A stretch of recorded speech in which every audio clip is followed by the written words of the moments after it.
So in this video, like this is a small video, we are going to cover caching in Next.js. So what is the caching in Next.js? By default, if you see like in Next.js, whatever 14, you will get a caching by default caching. So what's going to happen if you are adding anything in the database? When you are going to fetch it, right, it is not going to give you the up-to-date result. It is going to give you the old results because it has been cached. And caching means like if you are doing the hard refresh as well, like in inspect, if I show you like how to do the hard refresh, might be doing like in many videos I'm going to do that. I'm going to do empty cache and hard reload. So in this, what's going to happen? You will not get the proper result. Like in dev environment, you might be getting the proper result, but when you are going to do a build, production build, you are not going to get the data. You see what's happening? Like the database, I have the data, but why it is not getting here? So in some scenario, if you are using like React for fetching the data, not in Next.js, in that case you will get the data. But in case of React, in the Next.js, you will not get the data. So you will face many issues like when you are going with something like slug and these things slug. Like if I click on any product, so it has the slug. This has this slug. To this, if you see like this has this slug means like I have the ID kind of stuff. So we'll face the issue like the data will not be coming. So in by default it has a in-memory cache. Next.js improves your application performance and reduce cost by caching, rendering work and data requests. What's happening? Caching mechanism, how it happens. It by default the get is only cache. You have many features like you have options like cache, no cache store option is also there, like revalidate options is there, but these are not working as expected because it has an in-memory cache of 52 MB, and 52 MB is a big amount, guys. In case of caching and these things, if I show the MongoDB, how much MongoDB one database will come up with, and after that I'm going to give you the solution as well, because no one provides this kind of solution. You will not get in any of the websites kind of stuff. Okay, users, you have like if I click on the sorry use me, I click on the use me. So my size is, you can see, only 20.48 KB size is there. It's not going to exceed 52 MB. So a lot of memory is already there, so it will not fetch from the database, other than it will fetch from the, what can be the a temporary fix? Reload, matlab force push that data, your project in the git, and unlink the project from the virtual or whatever you have deployed, and then again link it. So that is the process. It might work, it might not work, but I'm going to give you a proper solution. This is the React project. I have to create one handler here.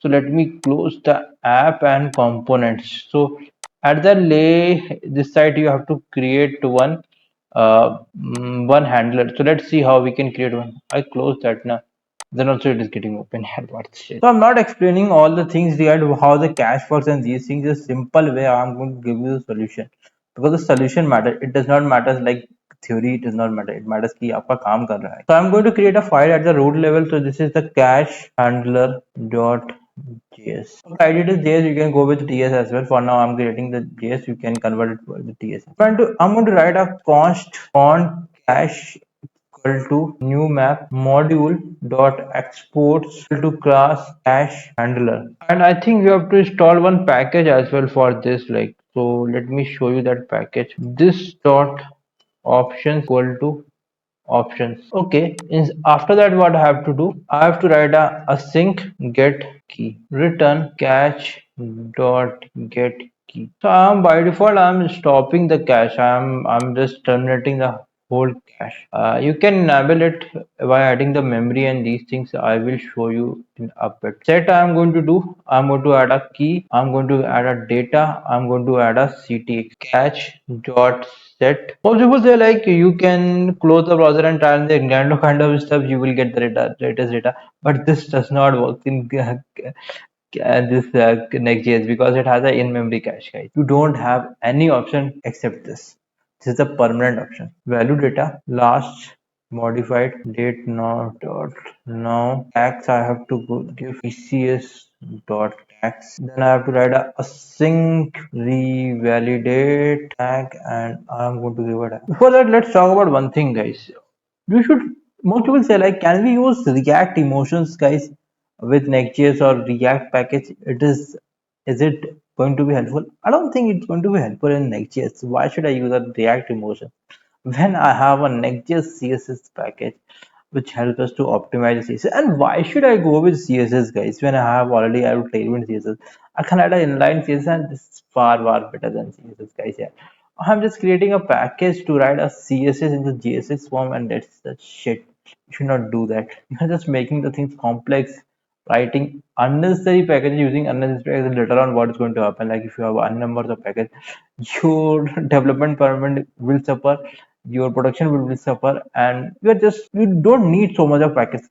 What I prefer, limited number of packages. That's most important packages that you need it, that you can add it. For let key comma value of cache, if value dot tags dot include tag cache dot delete key. We are done with this cache handler. Now I have to import it in where, in this mjs config next.configs.mjs.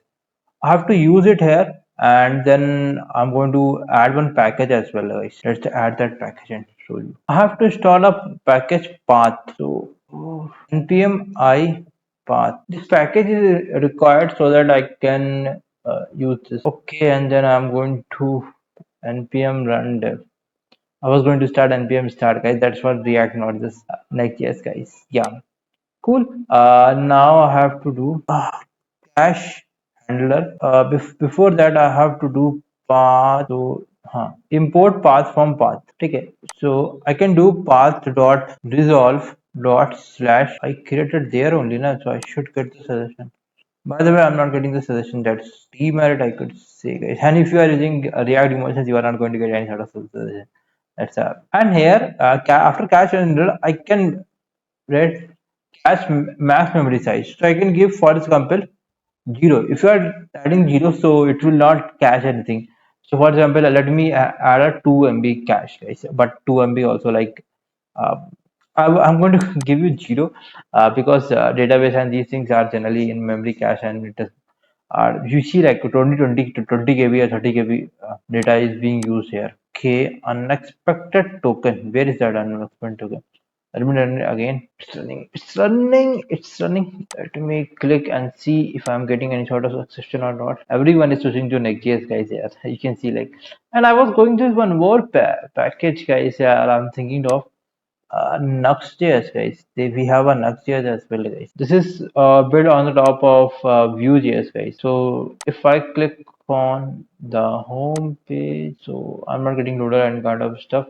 It is working fine. I can click on this coach hamper and it's loading fine. Okay, so this was a small video, guys. We cover upon how we can add a caching, and this is in real-time scenario, guys. In the dev environment, you are not going to face this kind of issues, guys. But in case of we're getting these errors, we will fix later on. In case of when you are deploying to production, you are going to get this error, guys, and you will be at a nightmare, or you can say like that situation where you will not get any solution. That's the reason I created this video. And now a bonus thing, a bonus, we're going to restore this. We're going to revert this. Why? Because Next.js 15 is going to come soon, and Next.js 15 by default caching has been removed. If you're not watched this video, you can check out that video. But by default caching is going to be removed in Nextjs 15. So if you want to cache it, like, you have to give forced cache, otherwise it will not cache it, guys. So that's a very much big thing, because they might have seen, like, for most of the website what is going to happening, like, they're writing the data, but we're not getting the data 5 years later, 6 years later, but data is not getting not able to get the data, guys. In memory cache data. That's the reason they added this kind of fix, and it's very good fix. And only one more thing, like loader, they added a loader feature is available. We can get a loader.js and add it in the layout kind of stuff. But only thing is, guys, only thing is that it's not working as expected. When I'm clicking on the link, it is going to that page, directed to that page, and then a specific loader is coming. But that's not the point. Point is when I click on that page, that instant loader should come, but that feature is not yet available in Nextjs 14, and Nextjs 15 also they didn't give that feature. That was a very big demerit in app router. We have a big demerit. I don't know. Let's see how we can do that. we will be seeing that upcoming videos. Till then, bye and take care.